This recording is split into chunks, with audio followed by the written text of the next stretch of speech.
Dan ini cerita supaya kamu tahu. Jadi berkah betul ya di Indonesia itu lama itu ada Madura, ada Sumatera, ada Banjar. Kalau orang Banjar lebih hebat lagi. Orang Banjar itu di mana-mana pakai bahasa Banjar. Sama seperti orang Madura, di mana-mana orang pakai Madura.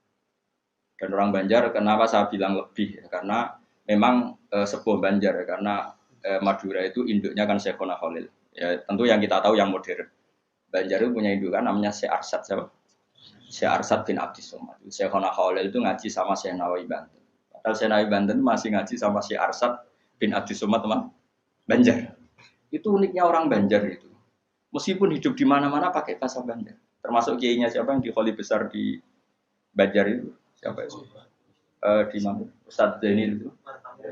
Enggak, kampungnya apa? Ijen. Sekumpul ya. Itu ngajinya di Bangil. Kamu kira ngajinya di mana? Ngajinya di Mbah Zaini itu ngajinya di Bangil. Tapi jangan kira sama orang Jawa enggak, sama orang Banjar. Ngajinya di Bangil. Dan kiainya ya orang Bangil, tapi beliau orang Banjar. Mucalnya ya pakai bahasa Banjar. Sehingga orang Bangil enggak bisa ngaji sama kiai itu karena ini bahasa apa itu? Jadi sudah hidup di Bangil itu tetap pakai bahasa Banjar. Kalau kita kan Islam Nusantara, jadi koyo iya. Kayak ini penting saya utarakan. Karena apa? Semakin lama itu orang, terus ini gitu ya. Saya ini kan baca kitab banyak sekali. Itu tadi saya sudah buktikan sholat sudah ada 5 mungkin. Tak teruskan. Ketika Nabi mau kabundut, dia udah susah. Itu dibuka jendela. Itu Nabi masih di dalam. Buka jendela. Ketika melihat orang sholat itu langsung sehat. Ternyata ketika beliau sakit, orang semua di masjid tetap sholat. Masyhur kenangannya Aisyah, kenangan Sayyidah Fatimah. Fastana rawajjuh wasur rawajjuh. Nabi baru nggak sholat berdoa, semua nangipot. Ternyata aku sukses jadi Nabi. Wah bersolat. Semua nangipot. Padahal beliau sakit. Sudah usi barok, sudah pakai belenggu. Sudah di kepalanya sudah diasbu, sudah dimaksud, Akhirnya apa? Nabi minta Cong aku gandeng ben iso salat terus dipapa itu Sayyidina Ali bin Fadl itu saudaranya Abdul bin Abbas Fadl bin Abbas. Terus Nabi yuhada bin rajulaini dipapa Fadl sinten Ali. Terus kemudian ikut salat. Ikut jamaah masyhur terus akhirnya Abu Bakar mundur kemudian Nabi ngimami. Lagi-lagi Nabi bunganya itu krono salat. Jadi semua kenangannya sahabat itu ya salat. Karena begitu spesialnya sholat, ini era sahabat ya, orang-orang era ini. Karena begitu spesialnya sholat, ketika Rasulullah wafat, intaqala ila rafiqil a'la. Ini dengerin betul ya, Pak. Paling tidak kita pernah punya pikiran kayak orang waras. Jadi kesuwan kayak berpikir orang waras, ini tak tobat no. Kemudian ketika Nabi wafat, intaqala ila rafiqil a'la. Apa komentar para sahabat? Siapa khalifahnya Rasulullah?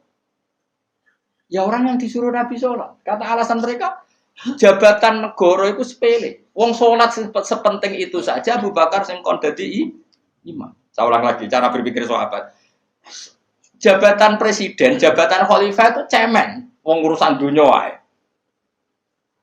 Wong urusan sepenting sholat wae sing sowan pangeran dikongkon mimpin Abu Bakar. Apa meneh terima urusan dunia ben Abu Bakar. Itu ukurannya kelayakan jadi pemimpin itu juga sholat gitu Pak. Paham ya?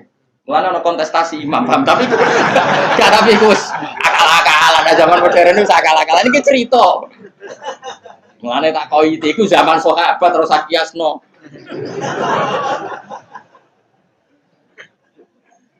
Tapi sampean pernah dengar toh ketika sahabat milih Abu Bakar alasannya apa? Karena Abu Bakar ditunjuk ngimami sholat. Terus pikiran mereka sholat sepenting itu saja oleh Rasulullah diridakno dipimpin Abu Bakar. Dia sudah khalifah Abu Bakar. Kayak apa urgensinya sholat sampai semuanya rujukan. Terus Nabi juga ngendikan, "Somben jong kowe nek ning mahsyar iku amaliyane ora pati dihisab. Pertama dihisab iku sholat. Terus sholat Allah liyane gampang. Lagi-lagi sholat yang dipuji.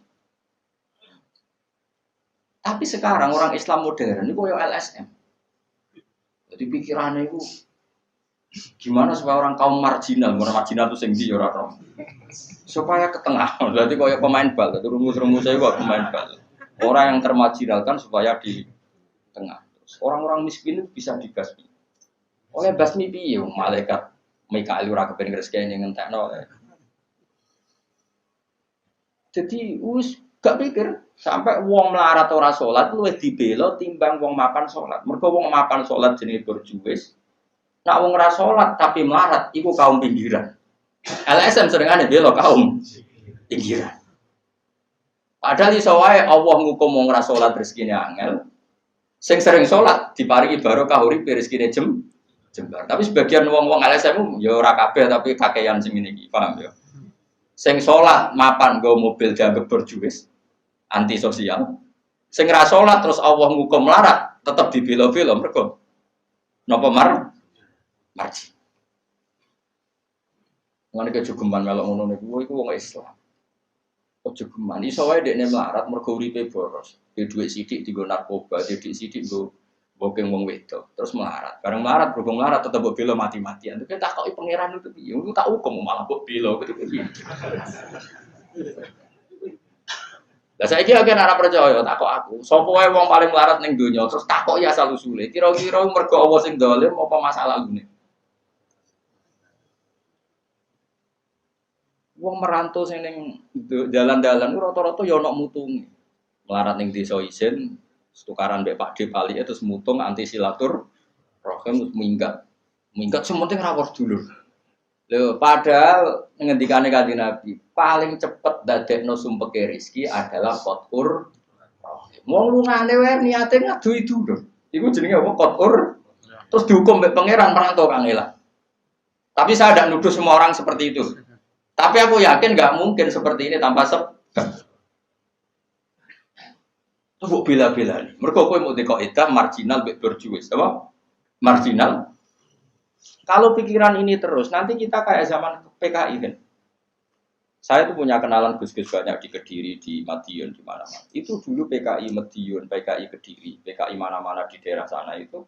Mangkel kiai, jadi kiai dianggap kayak bos berjuwis. Santri yang kerja ngurumat apa? Kebon. Kiai ini tengok-tengok ning omah untuk setoran. Jadi nganggep kiai koyo ketua geng. Mergo kiai ini ning omah tengok-tengok mulang. Engko santri ini ngurusi kelapane, ngurusi panenane terus disetor. Nah, makanya darane kiai ketua geng. Terus sing dekne ku belok kaum apa? Melarat. Mergo melarat itu kangela. Akhirnya gerakan sama rata. Itu korban pertama PK.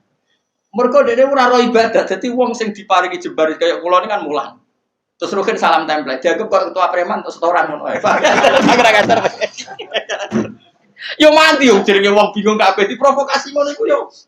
Mati. Akhirnya pertama yang dilibas PKI yo kiai, perkarane provokasine ngono iku. Yo kayak agak anak kiai, aku anak kiai putune kiai itu terus cerita. Padahal kiai-kiai iku makan mergo barokah wa taqillah Allahu makhraja. Mesti ora ana wong takwa ora diurusi pangeran. Kulo niku yo ora pati pinter pergawe tapi yo kerumat wae pangeran. Umum yang kaji kulo yo kaji. Umum yang Pak Yurabi yo rabi. Cara aku butuh wae untuk akeh kan cuma yo. Pokoke gampang kabeh cara gelem. Cuma iki kan njogo toleransi. Sampai wong ora payu-payu yo. Saya tuh pernah itu ngisi seminar di Madura di Bata-Bata di sana. Pondok paling besar di Madura namanya termasuk pondok paling besar itu Bata-Bata sama Gus Yofur. Itu cerita gini, Gus kalau di sini orang alim, wah kalau ingin nikah gampang, dikasihkan, masih dikasih uang sama calon mertua. Kalau Anda ingin, nanti pulang bisa bawa langsung. Ini Madura, negara Islam. Yang pemandunya itu bilang gitu. Waduh. Aku ngaku kesuwen dari kiai Jawa Tengah. Kesuwen ra tau roh ngono-ngono itu. Jadi kalau kaget tuh, masa gitu ya? Itu ada pendereknya lagi, pengiringnya. Tak tanya, apa betul gitu? Oh iya betul sekali. Wah. Padahal kecerdasan Madura itu yang paling bisa ngalahkan kecerdasan Pak Habibie guyonannya. Karena kalau guyonannya Pak Habibie itu tanya, coba ukur ketinggian tiang itu, tiang bendera. Oleh orang Madura dinaikin. Ditanya, kenapa tidak kamu copot? Itu kan tiangnya kan copotan. Kenapa tidak kamu copot ukur di bawah? Oh, namanya agak ketinggian, Pak.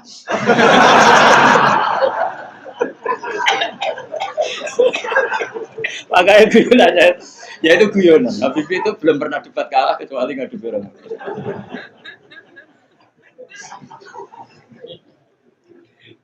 Tapi di sana juga gitu, guyonan. Tapi memang orang Madura itu nak guyon. Orang Madura tak tanya, memang guyonannya gue ya. Memang Madura cerdas-cerdas. Jadi mau sekarang iso bayang no itu. Aku pikir itu beda memang.